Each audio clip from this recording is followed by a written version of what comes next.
Tom, the Hall of Champions is a brand new social space here in Destiny 2. Where is this? Where are we gonna, where's this place been? Why are we checking it out now? So Shaxx has carved out just a little bit of the backstage of the tower. Yeah. And you're gonna see a few little fun nods here to Destiny history. Yep. All right, we're looking at it now on screen. Yeah, we've got Kelsey on screen here. We got SweepyBot, and this is actually the lead up to the Hall of Champions. Yeah, there's a little snow there. There's some greenery. There's the Champions Hall. Here the Hall of Champions. All right, so this is the Hall of Champions. And just like Xur kind of carved out Eternity for the 30th anniversary, Shaxx has kind of set this space aside for us, and Into the Light, where all your armor, your weapons, your rewards. This is going to be your home base for Into the Light. You can come here to redeem this currency, trophies of bravery, that you're going to earn from completing Onslaught and from playing the broad game in Destiny.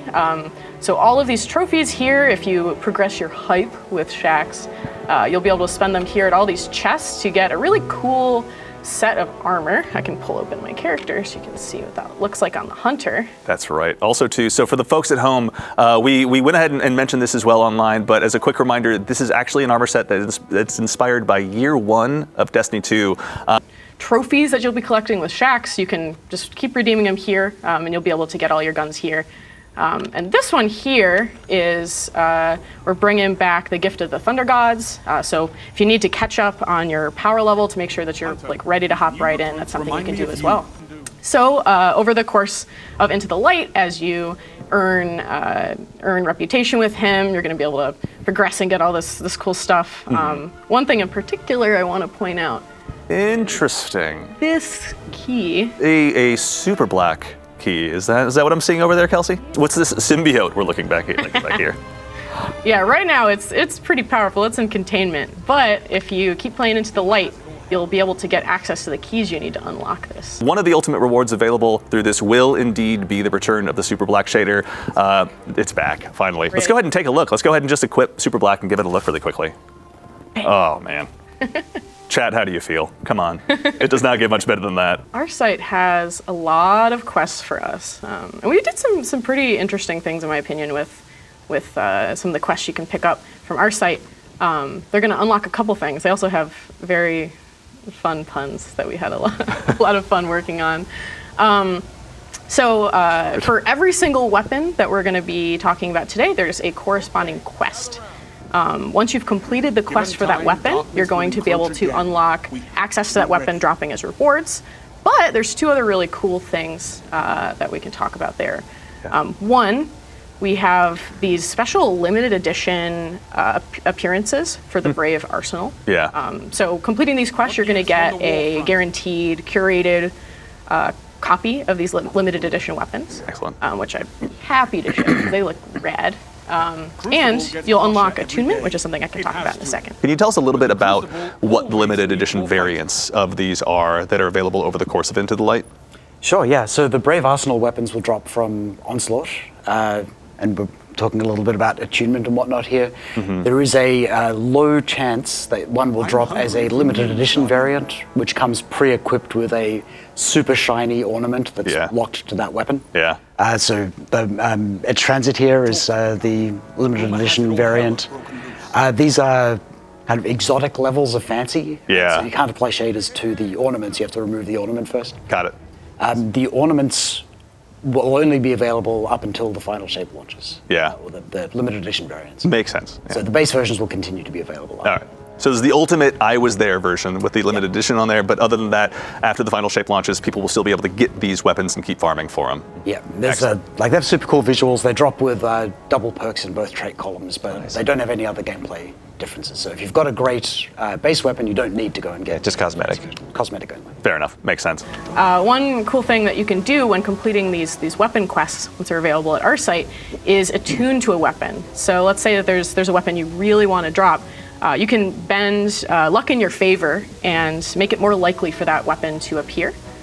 So for example, I can do that now. Once you've unlocked attunement, you can just freely do this at any time. You can change your attunement at any time. You can choose which weapon has a higher chance of dropping. So I'm going to do that now. Okay.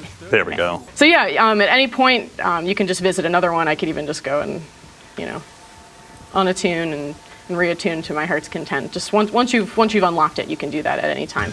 Awesome. So yeah, pick your favorites that you want to chase, and you'll have a much higher chance of getting them. The arrival of the final shape will indeed be adding 100 more vault slots. So, Do you want me to I'll just start with the mouse blast. over them here?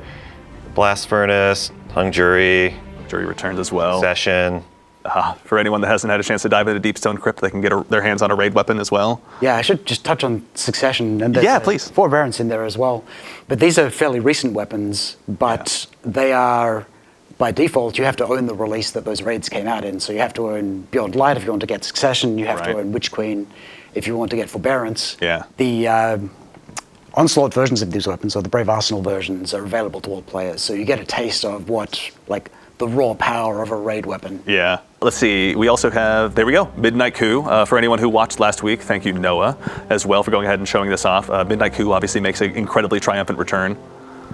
Actually, can you adjust it just so it shows the waves in the shader, Tom? There we go. There we go. It never gets old, honestly. Obviously, Recluse chat, you've all noticed that. We're just as happy that it's back as you are. Let's go ahead and take a look at what else we got in store there. Luna's Howl, of course. With Luna Howls in particular, you were mentioning that the Magnificent Howl perk has undergone a rework as well.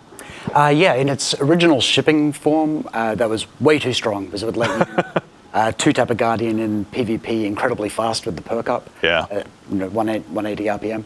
So we've brought Luna's Howl forward as a 140 RPM hand cannon, but it retains the precision frame, so it's super easy to control the recoil. Yeah. We've also redesigned the Magnificent Howl perk, so that now lets you build up stacks of super bullets, a little bit reminiscent of Hawkmoon, Yeah. with precision final blows, Yeah. And then you can unleash those on Guardians to do massive damage. You can get a two-tap, but it requires a little bit more effort. Yeah. And obviously very strong in PvE as well.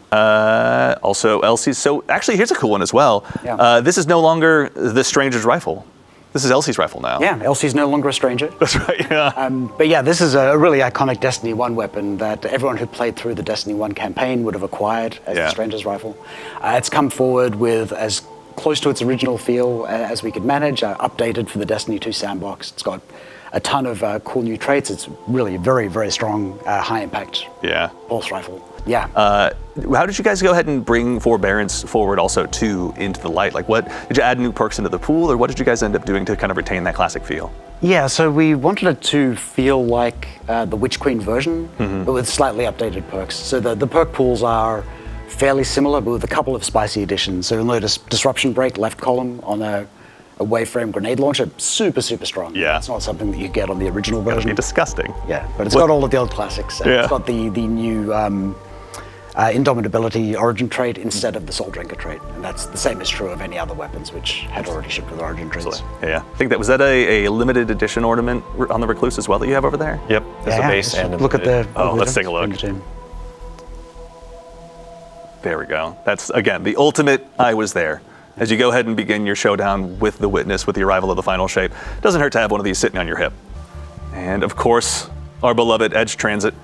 Yeah, Couldn't when keep we it were- away if we wanted to. When we were looking at the fan favorite weapons, like we wanted to bring forward some of the strongest weapons from Forsaken. Yeah. Everybody has like fond memories of blasting away raid bosses with that transit. Yeah. I'm just kidding. There's amazing memes associated with this weapon. Yeah. We actually brought it forward as one of the strongest heavy ammo grenade launchers. Yeah, the one and only, the Falling Guillotine. Now, actually, one thing that you mentioned as we were kind of talking about this earlier as well that was kind of cool is this is also going to be probably the first sword outside of those available in Crota's End, I believe, that has sword logic on it as well. Yeah, that's potential right. to roll with sword logic. Seemed like a great opportunity to put that perk on something that isn't from that raid, and Yeah. a little bit earlier than we would normally put raid perks onto a new weapon. Yeah. I'm also going to Seemed echo like chat here for a second. Is that Eager Edge I see on there? That is an Eager Edge, yeah. Okay. It'll only be the second sword outside of 30th anniversary. Yeah. By the Hammerhead. Hammerhead, honestly. It's as long as you're dipping your toe into the world of the Black Armory, this is obviously one that has to come forward. Everyone's favorite legendary machine gun. Yeah, seriously. You can't go past it. Yeah. And there's some new stuff with Mountaintop too, where you can rocket jump. That's right.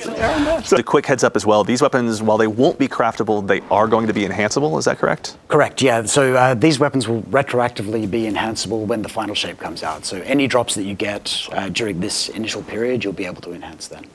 So I saw people were asking a little bit about what we're going to be getting from Onslaught. Yeah. There's a lot of chests in there, and every single chest has a weapon in it, and all of those chests can react to attunement. So if you attune to a weapon, anytime you see a chest, it's going to happen. So excellent. Every set, not every wave, that'd be crazy. Every set, there's a chest with a weapon in it. If you do it at higher difficulty, there are 2 chests. They both have weapons in them. And if you keep the ADU alive throughout the entirety of Onslaught, there's another bonus chest available.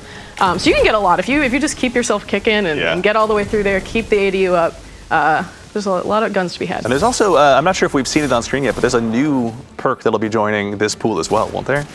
Yeah, there is. There's in this build, it's called Last Stand. The shipping name is different. Yeah. But yeah, that's a pretty sweet perk. If we could bring up the description of that. Yeah, so weapon final blows grant bonus damage, melee and grenade final blows grant a larger damage bonus that can stack. So once you get this perk really rolling, it's very strong. Yeah, as you can go ahead and see here on camera, we put it to good use ourselves. We had some edge transit rolls. We knew that this was the time and place to go ahead and slot them in there. So we now have those, thankfully, in safekeeping.